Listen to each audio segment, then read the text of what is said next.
What's going on, guys? Danny or Wi-Fi Astronaut back here again for another video, and today we are going to be going through a new wholesale tool software, or at least new to me. I've only been using it for about the past month or so, but I do believe it's going to replace my current wholesale tool software, which is Analyzer.tools.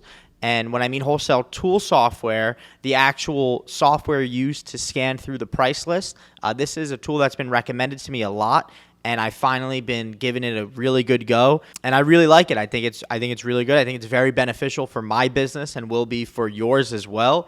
This is not sponsored in any way. This is just an honest review, and I'm going to give you guys pretty much also a full tutorial breakdown on how to use this tool, and I think it's going to be really beneficial for a lot of people. So let's get straight into it.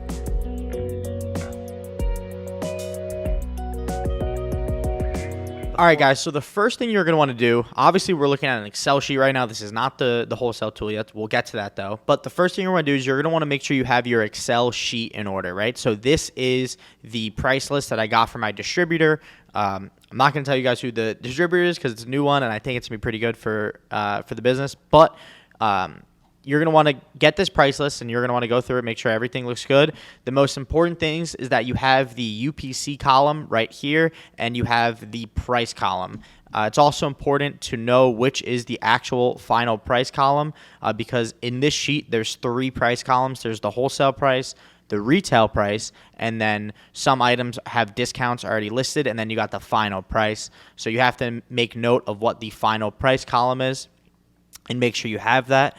And another great tip, I'm sure you guys know, but if you didn't, I always like to freeze the top row of my Excel sheets because it makes it a lot easier to look through. So you're going to want to go to freeze panes and freeze the top row, and then it just stays so you know exactly what you're looking at when you're going down.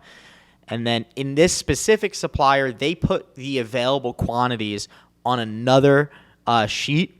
And unfortunately, there are certain brands that I'm not able to buy from this distributor yet. I have to give almost like an explanation of where I'm going to sell it, and I haven't gone through that yet. So this price list, if I just copied, let's say, like the available quantities right here and brought it over, it wouldn't match up because it's about half of the brands on there.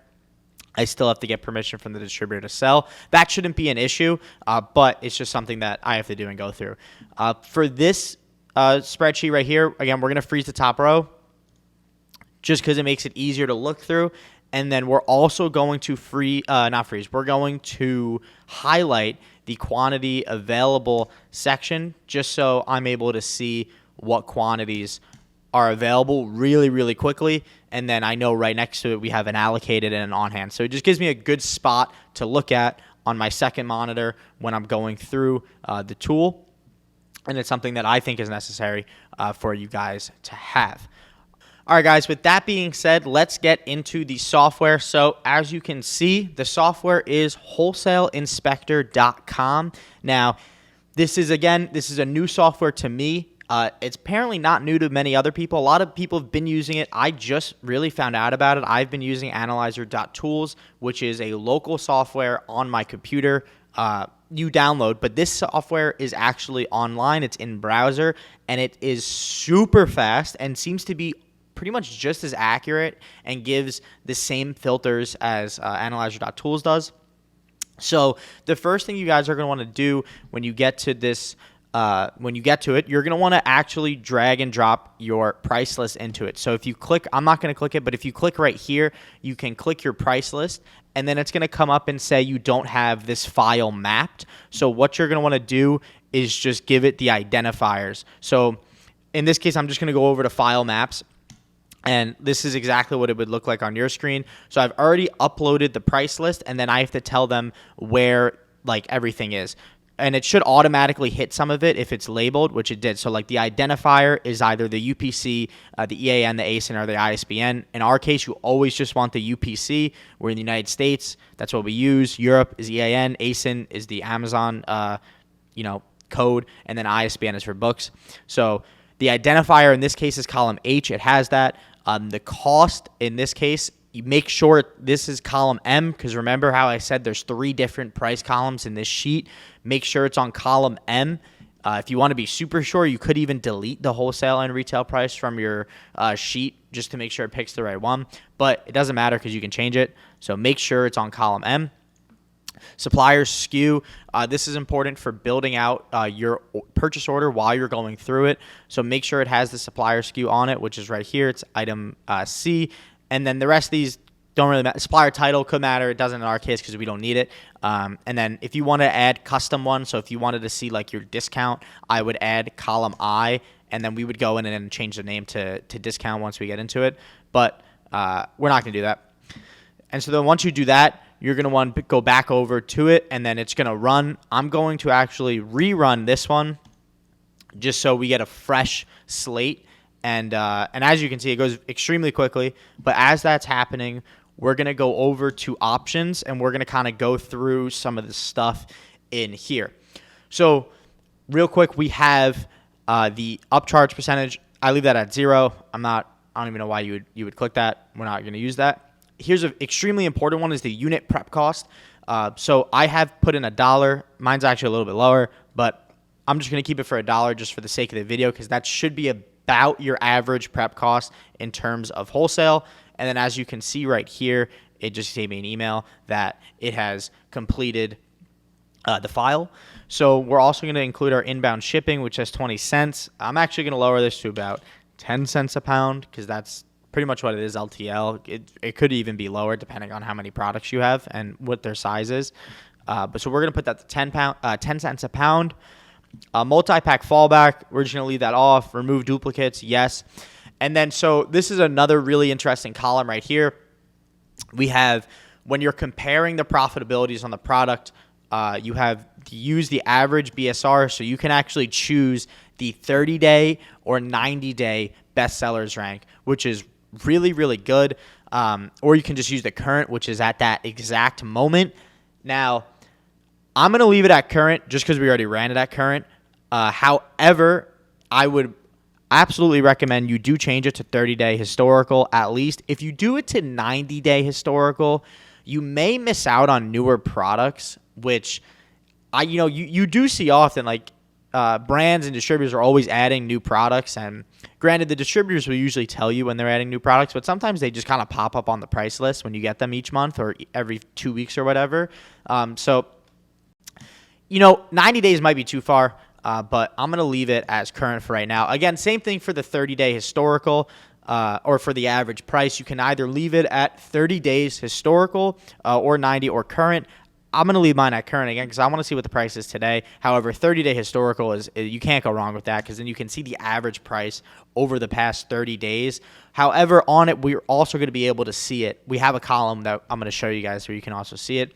Lead time, I believe they just fill these automatically. Turn rate days, we just leave that at 30. Amazon sell-through rate, 100. And then the lead time is 9, which is how long it takes for the item to get into Amazon. Now, Wholesale Inspector calculates all of these things into your profit. It calculates the inbound shipping, the prep cost, the lead time with storage fees, and the Amazon sell rate. All of these things it calculates into your profit percentage, which is actually really, really cool. I don't think Analyzer.tools calculated this kind of stuff in as well. I'm actually almost positive it didn't. But, that is what it is. It's awesome that they do that. And the next setting here is just email settings. We don't need to go over that. Supplier information. So I've already added a test supplier just for when you'll see when this will be important later, but when we are removing our purchase order from the Wholesale Inspector, it's going to, want to fill some information in with who the supplier is. And then there's some integrations that you can do for, other stuff. But let's get into the actual bread and butter of this software. So as you can see, it ran right here, and then we are going to click View Products. And now, to new people, this may seem overwhelming. It may seem crazy, but just take your time, go through it, learn it, and start slowly. So the first thing we're going to do is, I'm going to acknowledge what price list this is, right? So this is a price list from a grocery distributor. So things are going to be, they tend to cost, or sale price is going to tend to be under $40, right? The cost is, obviously you can see the cost here. They're not very expensive. So we're not expecting huge profit numbers. So the first thing we're going to do in this case is we're going to start removing stuff from this sheet, and then we're going to start moving stuff over. Now, this can be kind of boring and tedious in the beginning, but it's something that we need to do. So just real quick off the bat, flags. We don't really need to have flags. We can remove this.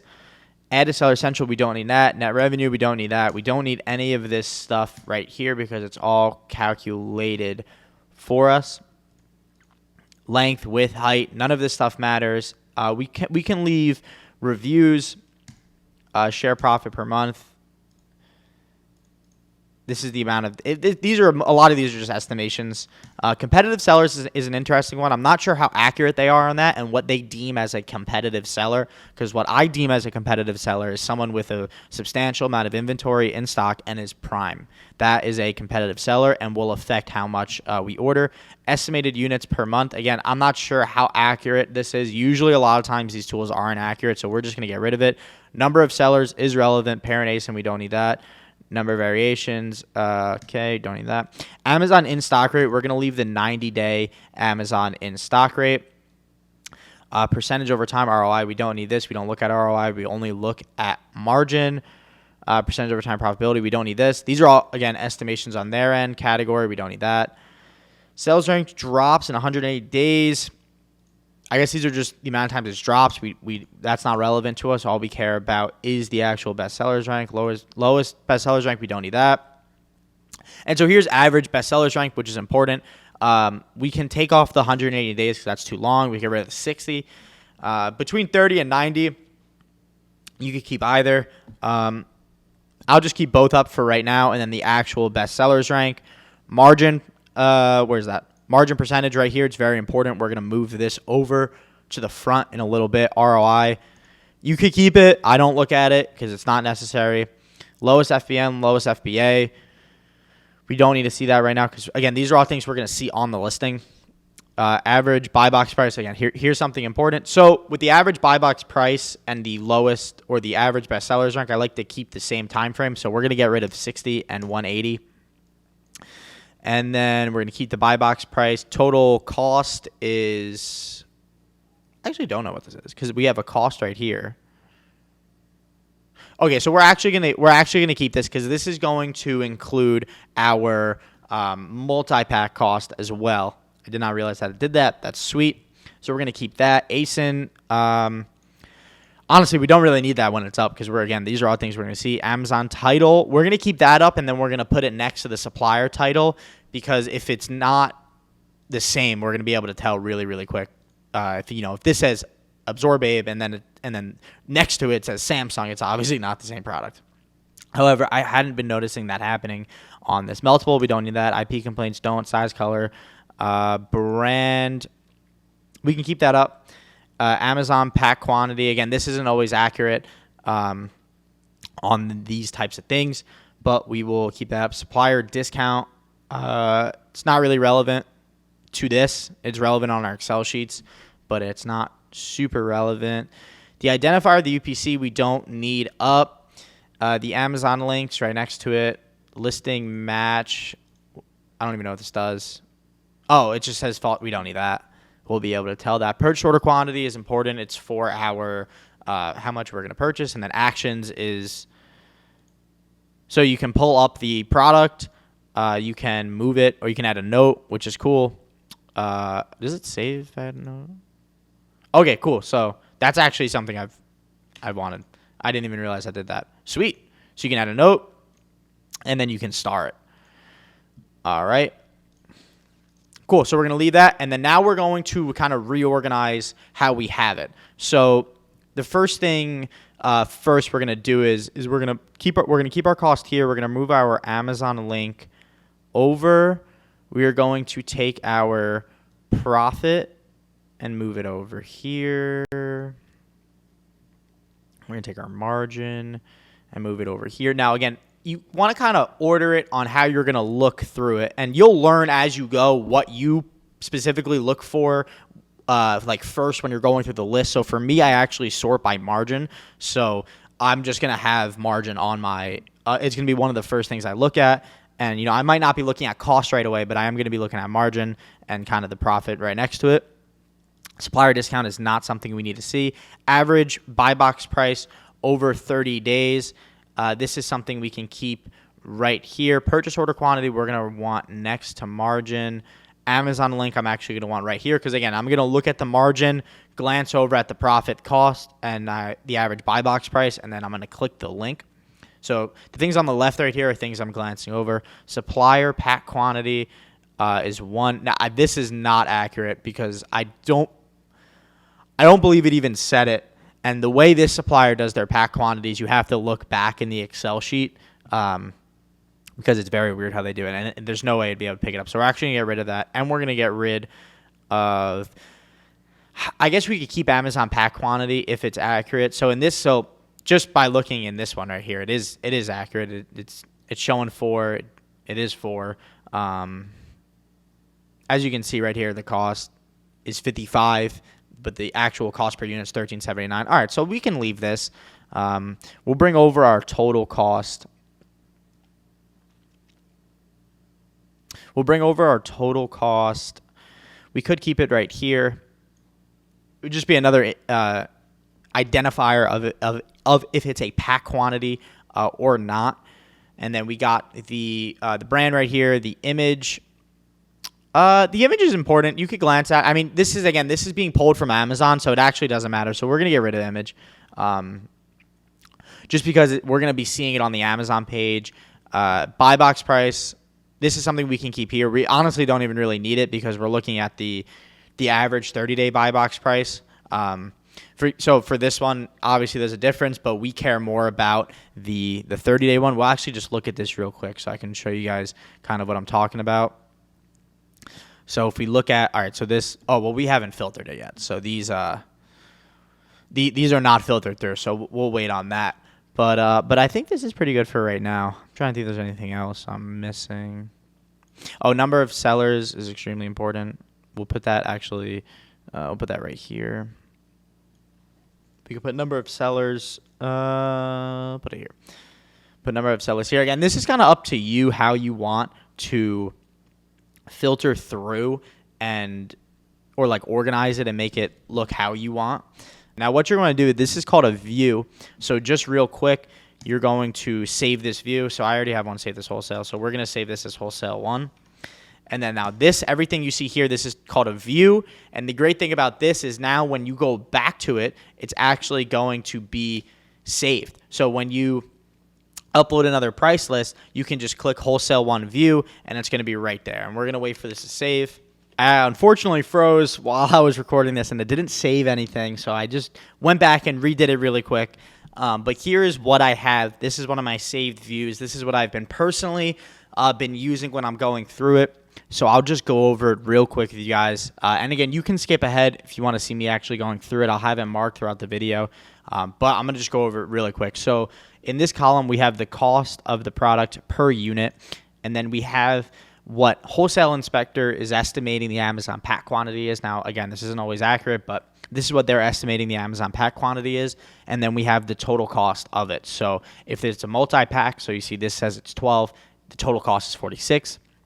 Next, we have the buy box price. This is the current buy box price of what it is right now. That is what it is. And then we have the average buy box price over the past 30 days. And then we have the average buy box price over the past 90 days. We have the average bestsellers rank. We have the actual profit number, how much dollar profit we're going to make.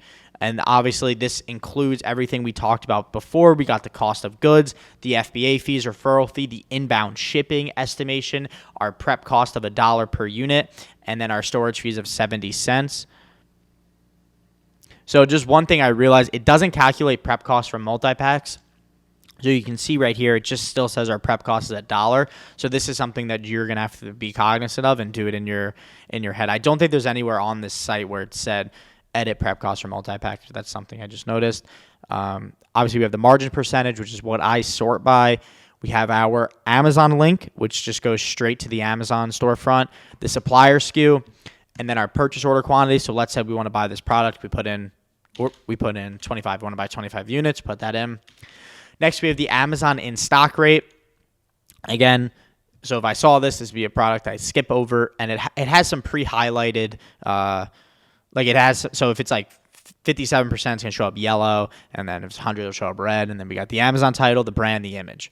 And then once you have all of this kind of set up, you're going to want to go to views, and I already have it created, but you're going to want to go to create view, you're going to name it, and then it's just going to kind of save. And then once you come back and upload a price list, you can just click the view, and you can go to it. So you can see I have test 1, first view test, and then I'll just go to wholesale 1, which is the one I got for you guys. And then the next most important thing here is we're going to go to the filters. So obviously I have one already set up, but we're going to do that ourselves. Now, you can either do it through going through like this column right here, but we're just going to do it on the screen. Just seems a little bit easier to me. So the only filters that we're going to set up here is going to be in terms of the best sellers rank over the past 30 days. So we're actually going to not sort any products that are grocery. So I don't want to look at anything that's more than 75,000. When we go through this, so we're going to do greater than 1, less than 75,000. And what the greater than 1 does, it gets rid of all the products that have no rank, which are trash. So good thing it gets rid of it. And then after that, we can now see that we are down to 410 products out of 5,000, which is amazing that we got down to that. And then next up here is we're actually going to sort by now you could either do your profit percentage or your margin. However, the thing with the grocery distribution list is for example, I know this isn't real, right? I don't know what it is, but so the cost is $5.99 a unit. Now let's click it. Either it doesn't match or it's not real. So as you can see, it's a pack of 8, and it didn't catch that, and it's not profitable. So we're actually going to want to filter out our profit by dollar, and you could also do margin, which we will, but we're going to do, so we want things less than, let's say 20. You really even could go lower to like 15, because again, a lot of this still might not be accurate. And then we're going to want greater than $1. Whatever your bottom line percentages or bottom line dollar amount is, put that. But we did less than 20 and greater than 1, because I know anything over 20, even things that are approaching 20, are not going to be accurate. For example, we'll just look at this real quick, just to show you guys kind of what I'm talking about. So this is, again, this is 3 per case. It didn't catch that. It's not accurate. A lot of these aren't going to be accurate. And then we'll just sort by margin here and kind of go down the list. But we're actually going to cut out a bunch of this, because I know all of this is inaccurate. So we're going to do less than anything. We could do 25. It's just, this is just, the reason I'm doing 25%, and you might be coming from OA and thinking, oh my God, you're going to miss stuff over 25. Everything over this is probably not true. It's too good to be true. There's not a lot of wholesale products that are going to really be above like 20% in profit. So we're going to do less than 25, and then we'll do greater than, we can do 7. Usually I won't go down to 7. Equals or greater than 7. Perfect. And then after we do that, we're going to want to save this filter, and we can say wholesale 1, which is the same name as the view. So now this filter is saved. So every time you upload a price list back into this, it's going to just automatically pull it up. And as you can see, we went from 5,000 products to 137, and you could still filter this down a little bit lower if you want. But now is when the fun happens. This is when you go through the products, and I'll show you guys kind of my method for going through that right now. I do recommend having 2 monitors. If you don't, it's not the end of the world, but it makes it easier when you're going through these Excel sheets, if you remember when I talked about it, for finding out the active quantity in it. Now, ideally, on the price list, the supplier would put the available quantity, and then I would put that as a custom column right here. But unfortunately, the supplier we're going with didn't have that option. If they did, that'd be amazing, but they don't. So we're just going to go through. We're going to start with this one. We're going to click the Amazon link here. And as we can see, this is a pack of 3. This did not catch it was a pack of 3, so we're going to move down and keep going. click this Amazon link here. All right, so again, this is another pack of 3. And like I said, things in the 20+% tend to be inaccurate. And I think you guys can see what I'm talking about. And if you're wondering, like, oh, you're not doing the math for it, I can tell right away it's not going to be profitable because our total cost is $4.19. Our profit's only $4. It's saying our total cost is 4. So obviously, if you add 12, it's not accurate. It's not profitable. So we keep going. Okay, so here's one. So this was, cost is $6.30. And now the next thing we do, obviously we see it's not a pack, but we look, Amazon's on it, so it's not profitable. So we're going to keep going.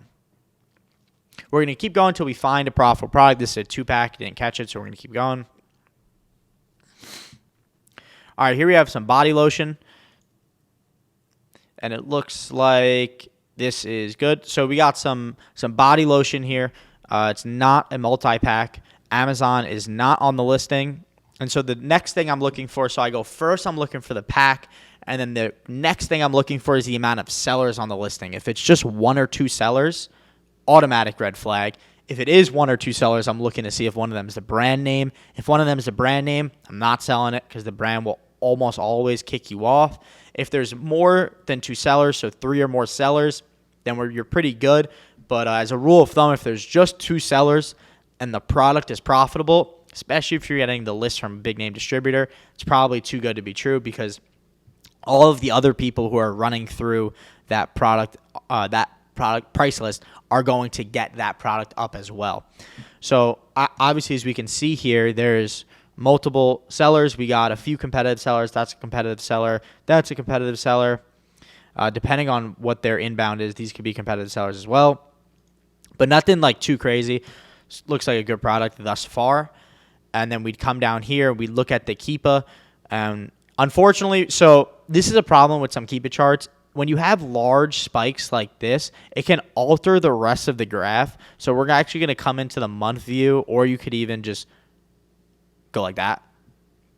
So we can see that this is a great Keepa chart.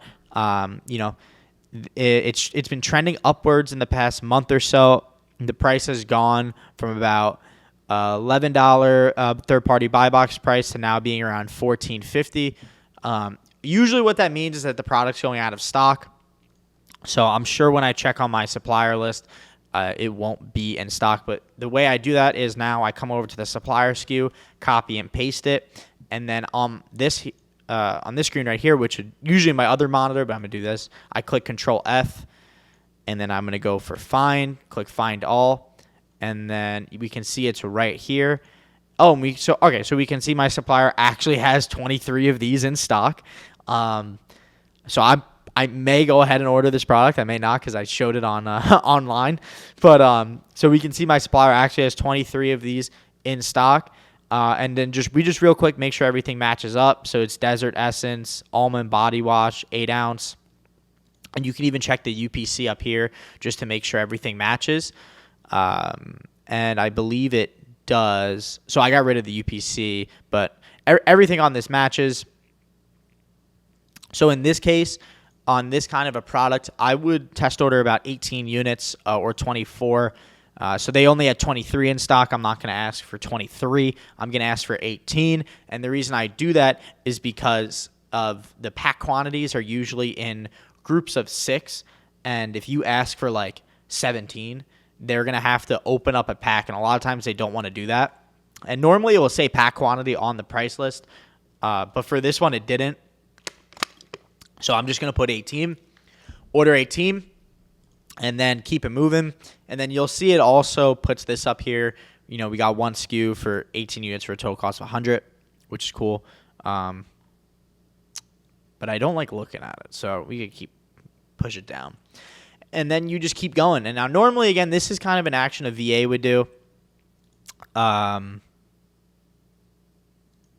it looks like it has the same ASIN for this and this, but I would just make sure that, this obviously gets listed on the right ASIN. Let me double check that this is the right one. Again, these are things that can happen with software, so this is good that we can go over it. So let me actually pull up the UPC, and then we're going to add it back because I got rid of it.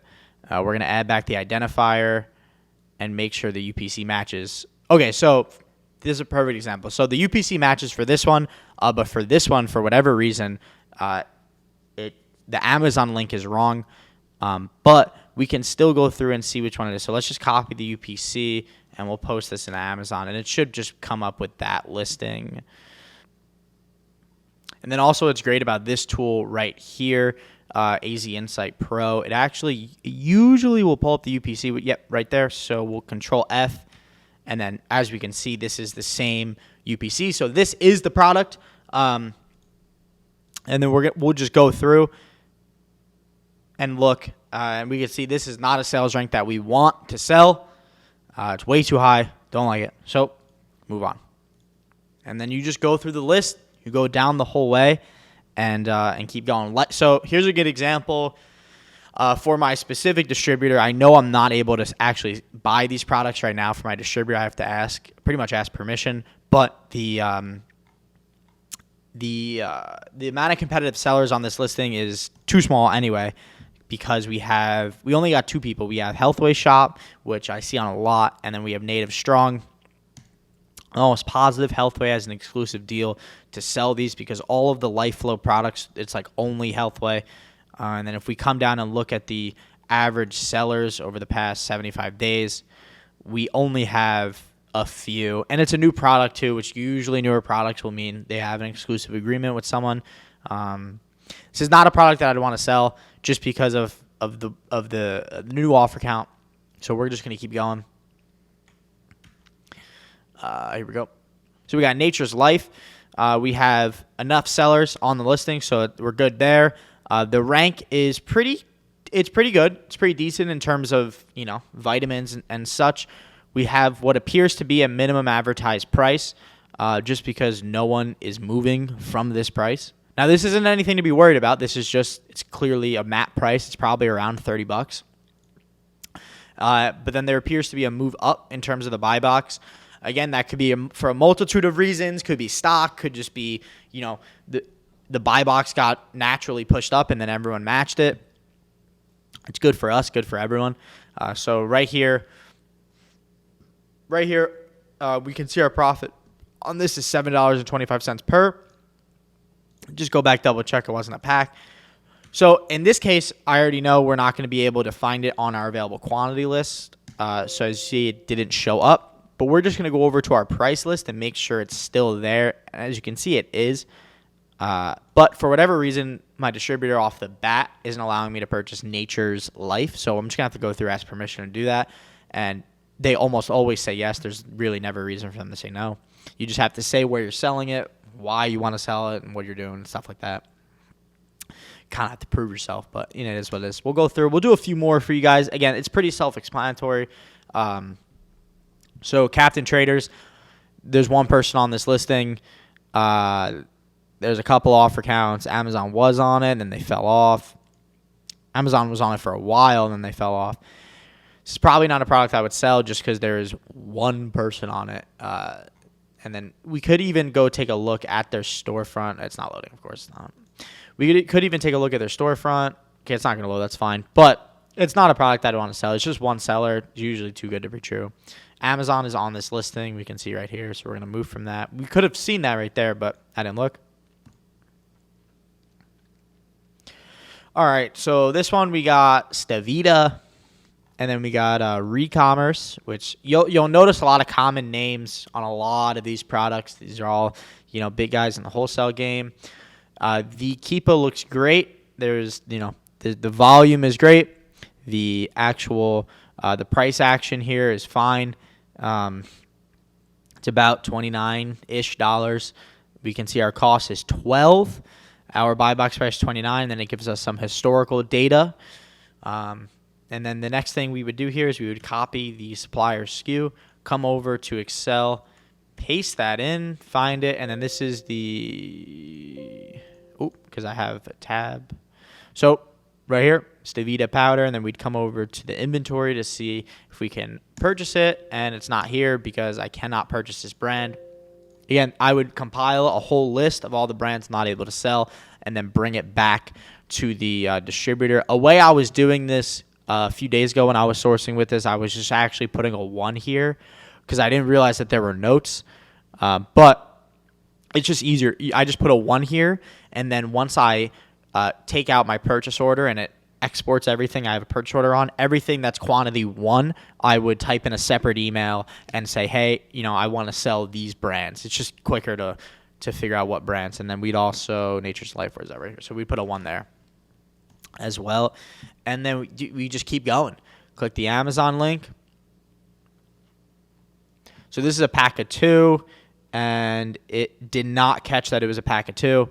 $6.69 cost. It's not profitable. Another quick way you can check, on the off chance that this distributor is actually selling this as a pack of 2, which they're not, we can go in and look for it, and then we can find it right here, but we can see the size is they're not selling it at a pack of 2. Now, if they were, this distributor likes to go like this. If it was a pack of 2, they'll go like this. They'll put 2-50 tab, or they'll put like 2 case of. It's very odd how they do it, but this is not a pack of 2, so we would keep it moving. Now, there's no way to delete, from what I've seen, there's no real way to delete brands from this list, which I would like. So, for example, Amazon is on whatever this is, peptide anti-wrinkle serum. So Amazon is selling this. There's some other people trying to sell it, but I'm not doing that. I would like a way to filter out brands or certain products on this sheet. That's something Analyzer.tools was able to do, so that when I uploaded another suppliers list, if that UPC was the same, it would just get rid of it. I'm sure there is a way. I might be missing it. But if anyone knows, let me know, because I would really like to do that. Amazon's on this, so we're going to keep going.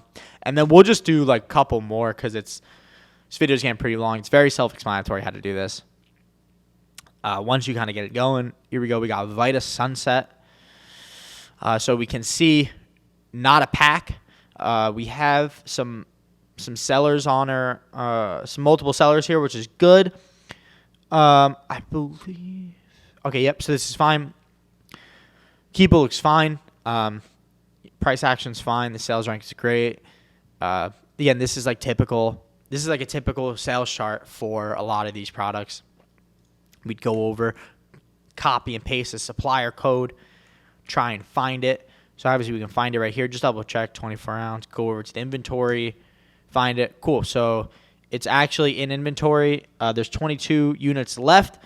The way that I said to do it, order in 6s, and I still stand by that. So I would order 18 of this. Again, they're not putting, for whatever reason, they don't have the pack quantity.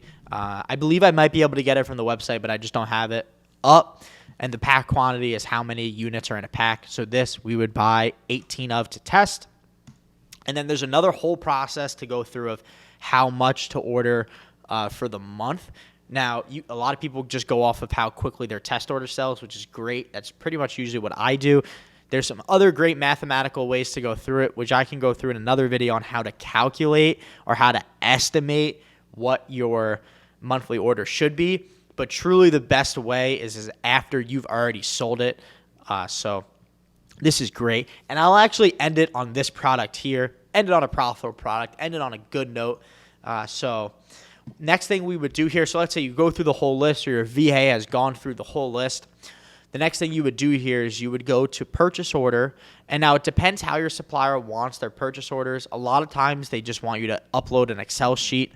So for this one, they want the supplier SKU in one tab and then the quantity in another tab. Or you could do the UPC in one tab and the quantity in another tab. But we're going to do supplier SKU and quantity. So we're going to come up here to purchase order.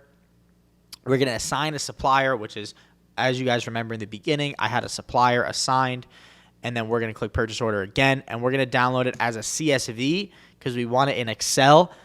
And then here we go. It's going to open. And then right here, we can see we have a purchase order.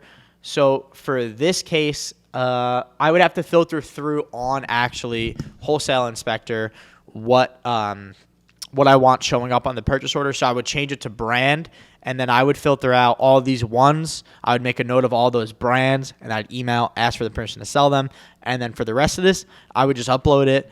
It has some neat stuff up here if you want. And then another way you could do your own purchase order, which is probably what I'll wind up doing, is just by filtering it yourself.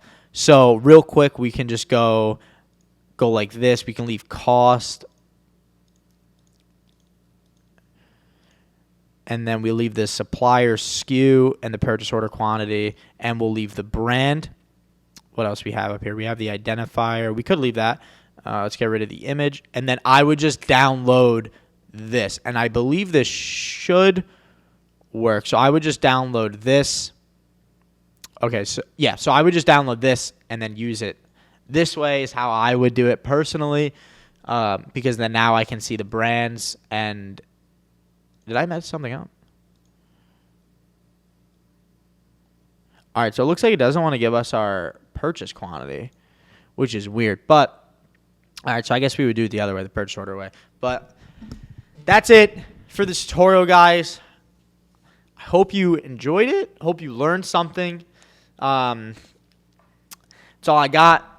I'm going to have some more videos up. I highly recommend you guys use this product or another product similar to this to be going through your wholesale list, as it is very, very necessary to be sourcing through, especially with software, just to get that initial filter through.